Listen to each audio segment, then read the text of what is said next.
Assalamualaikum warahmatullahi wabarakatuh. Perkenalkan, nama saya Melisa Fitri dengan NIM A1G1211082. Saya dari kelas B. Di dalam video ini saya akan sedikit menjelaskan mengenai konseling eksistensial, mengenai tahapan konseling dan teknik-teknik konseling. Konseling eksistensial terbagi dalam beberapa materinya, yaitu 1. Definisi konseling eksistensial, 2. Tahapan konseling, 3. Teknik-teknik dan konseling, dan yang keempat, kelebihan dan kelemahan konseling eksistensial. Oke, langsung saja ke definisi konseling eksistensial. Konsep dasar eksistensial adalah psikopatologi. Terjadi akibat dari kegagalan dalam mengaktualkan potensi perkembangan kepribadian yang normal dilandaskan pada keunikan individu tersebut. Tujuan konseling eksistensial adalah untuk membantu individu memahami dan menerima diri mereka sendiri, serta membantu individu untuk menemukan makna dan tujuan hidup mereka, memahami perasaan mereka. Konselor akan mendorong individu untuk memikirkan tentang pengalaman hidup mereka, termasuk penderitaan dan kesulitan, untuk membantu mereka memperoleh pemahaman yang lebih dalam tentang diri mereka sendiri dan kehidupan mereka.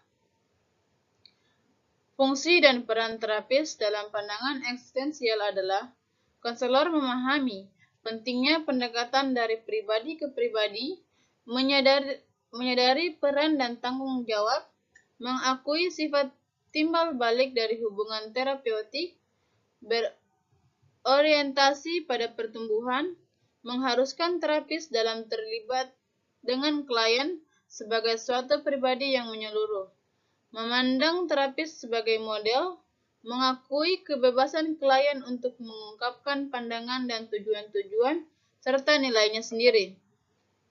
Dalam pandangan eksistensial, terapis berperan sebagai fasilitator atau pendamping individu untuk memahami dan menemukan makna hidup mereka.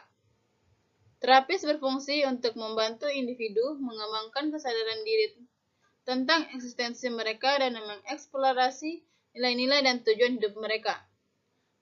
Beberapa peran terapis dalam konseling eksistensial meliputi 1. Mendengarkan secara empatik dan menghargai. 2. Membantu individu mengatasi kecemasan dan ketidakpastian. 3. Mengembangkan kesadaran diri. 4. Mendorong pertumbuhan dan pengembangan pribadi. 5. Mendorong individu untuk bertanggung jawab atas hidup mereka sendiri. Terapi eksistensial humanistik menekankan kondisi-kondisi inti manusia dan menekankan kesadaran diri sebelum bertindak. Kesadaran diri berkembang sejak bayi. Perkembangan kepribadian yang normal berlandaskan keunikan masing-masing individu. Berfokus pada saat sekarang dan akan menjadi apa seseorang itu nanti, yang berarti memiliki orientasi ke masa depan. B. Tahapan konseling. Menurut Corey 2013, ada beberapa tahapan dalam konseling kelompok yang menggunakan pendekatan eksistensial humanistik seperti 1. Tahapan pembentukan. Tahapan ini merupakan tahapan pengenalan, tahap perlibatan diri atau tahap memasukkan diri ke dalam kehidupan suatu kelompok. Tujuan dari tahapan pembentukan yaitu menemukan suasana hangat kelompok, menumbuhkan minat anggota berpartisipasi dalam kegiatan kelompok. Kedua, tahapan orientasi dan eksplorasi. Tahapan awal konseling kelompok adalah masa orientasi dan eksplorasi. Pada tahap ini, anggota kelompok mendapatkan pemahaman terkait kegiatan konseling kelompok yang dilakukan, menjelajahi harapan anggota kelompok. Selama tahap ini, anggota kelompok belajar bagaimana fungsi kelompok, menentukan tujuannya sendiri, mengklarifikasi harapannya, dan mencari tempat mereka di kelompok. Ketiga, tahapan transisi. Selama tahap ini, anggota menyampaikan kecemasan mereka, pembelaan diri, konflik, dan keraguan partisipasi dalam kelompok. Tujuan dari tahap transisi yaitu terbebaskannya anggota dari perasaan atau sikap enggan, ragu, malu, atau saling tidak percaya, makin mantapnya suasana kelompok dan kebersamaan, makin mantapnya minat untuk ikut serta dalam kegiatan kelompok. Keempat, tahap kerja. Pada tahap kerja ini ditandai dengan eksplorasi lebih mendalam dari masalah yang signifikan dan dengan tindakan efektif untuk membawa perubahan perilaku yang diinginkan, yaitu melalui teknik role playing yang dilakukan anggota kelompok. Pada tahap ini, anggota belajar melibatkan diri melalui interaksi kelompok untuk berperan dalam situasi yang telah disesuaikan dengan permasalahan secara lebih spontan. Tujuan dari tahap kerja antara lain terbahasnya dan terentaskannya masalah klien yang menjadi anggota kelompok. Partisipasi seluruh anggota kelompok dalam menganalisis masalah klien serta mencari jalan keluar dan pengentasannya melalui role playing, yang dimana seluruh anggota berperan di dalam teknik tersebut. Menggali kemampuan yang dimiliki konseli. Role playing berusaha mengeksplor ketidakmampuan diri menjadi lebih optimis. Kemudian kelima, tahap akhir. Pada tahap ini akan memperoleh pesan-pesan anggota kelompok tentang pelaksanaan kegiatan, hasil kegiatan konseling kelompok yang telah dicapai, rencana kegiatan yang lebih lanjut, tetap dirasakannya hubungan kelompok dan rasa kebersamaan meskipun kegiatan telah diakhiri. Teknik-teknik konseling eksistensial.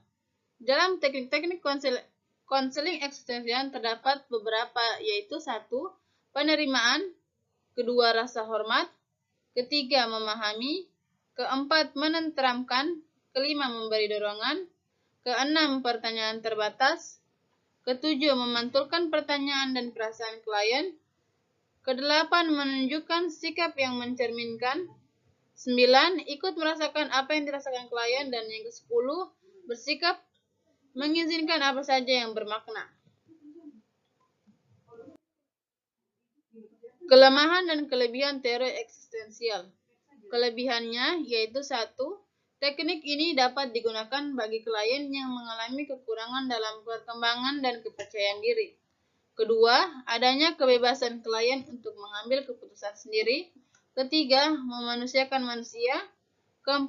Bersifat pembentukan kepribadian, hati nurani, perubahan sikap, analisis terhadap fenomena sosial. 5. Pendekatan terapi eksistensial lebih cocok digunakan pada perkembangan klien seperti masalah karir, kegagalan dalam perkawinan, pengucilan dalam pergaulan, ataupun masa transisi dalam perkembangan dari remaja menjadi dewasa. Adapun kelemahan konseling eksistensial humanistik yaitu 1. Dalam metodologi, bahasa dan konsepnya yang mistikal. 2. Dalam pelaksanaannya tidak memiliki teknik yang tegas. 3. Terlalu percaya pada kemampuan klien dalam mengatasi masalahnya atau keputusan ditentukan oleh klien sendiri. 4. Memakan waktu yang lama. Oke, itu saja yang bisa saya jelaskan. Sekian dari saya. Assalamualaikum warahmatullahi wabarakatuh.